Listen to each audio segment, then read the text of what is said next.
تو خاص خاص شکر بھی کرو اور جنرل شکر بھی ادا کرو، اور یہ دعا صبح و شام پڑھ لیا کرو، اس لیے کہ تمام نعمتوں پر شکر ضروری ہے۔ ہمارے پیارے آقا صلی اللہ علیہ وسلم نے فرمایا کہ جو شخص اس دعا کو صبح پڑھتا ہے اور اس دعا کو شام پڑھتا ہے تو اس دعا کی برکت سے قیامت کے دن وہ ایسا اٹھے گا کہ گویا اس نے اپنی زندگی کی ساری نعمتوں کا شکر ادا کر دیا ہے۔ اللہ پوچھے گا ہی نہیں کہ تو نے فلاں نعمت پر شکر کیوں ادا نہیں کیا تھا۔ اس کو پڑھنے کی وجہ سے ایسا ہی سمجھا جائے گا کہ اس نے تمام نعمتوں کا شکر ادا کر دیا ہے۔ اس کو علماء کرام سے رابطہ کر کے لے لو۔ اللہم، صبح کو پڑھنا ہے، اللہم ما اصبح بی من نعمت او باحد من خلقک، ہے دیکھو کہ کتنی پیاری دعا، اللہم ما اصبح بی من نعمت او باحد من خلقک، اے اللہ میرے پاس یا آپ کی مخلوق میں سے کسی کے پاس بھی کسی نعمت نے صبح کی ہے، یعنی میرے پاس جو بھی نعمت ہے آج صبح میں، اور تیری مخلوق میں سے جس کسی کے پاس بھی کوئی نعمت ہے، فمن کا وحدک لا شریک لک، یہ آپ وحدہ لا شریک لہ ہی کی طرف سے ملی ہے،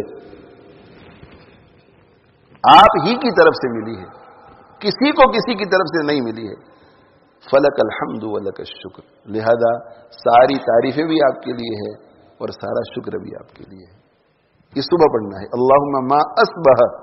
بی من نعمت او باحد من خلقک فمنک وحدک لا شریک لک فلک الحمد ولک الشکر۔ اور شام کو اللہم ما امسا بی، یہ اللہ شام کے وقت جو میں اپنے پاس نعمت کو دیکھتا ہوں اور آپ کی مخلوق میں سے جس کسی کے پاس کوئی نعمت ہے، فمنک وحدک لا شریک لک، آپ وحدہ لا شریک لہ ہی کی طرف سے یہ ملی ہے، فلک الحمد ولک الشکر، آپ کے لیے تمام تعریفیں ہیں اور آپ کے لیے تمام شکر ہے۔ اب ایک بات اور یاد آ گئی تو وہ بھی میں عرض کر دوں، فائدے کی ہے۔ تو ایک دن فجر کی نماز کے بعد میں بیٹھ کر یہ دعا پڑھ رہا تھا کنسنٹریشن کے ساتھ، اللہم ما اصبح بی من نعمت او باحد من خلقک فمنک وحدک لا شریک لک فلک الحمد ولک الشکر۔ تو مجھے خیال آیا کہ اس دعا میں تو دو بڑی بڑی روحانی بیماریوں کا علاج ہے، حسد کا علاج ہے اور کبر کا علاج ہے۔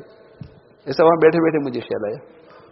اس میں کبر کا علاج ہے اور حسد کا علاج ہے۔ کیوں؟ اس لیے کہ اس میں کیا لکھا گیا ہے کہ مجھے یا آپ کی مخلوق میں سے جس کسی کو کوئی نعمت ملی ہے وہ آپ ہی کی طرف سے ملی ہے،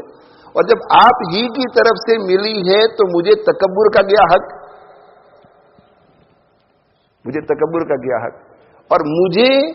یا آپ کی مخلوق میں سے جس کسی کو کوئی نعمت ملی ہے وہ آپ ہی کی طرف سے ملی ہے، جب آپ ہی کی طرف سے دوسروں کو بھی ملی ہے تو مجھے حسد کا کیا حق۔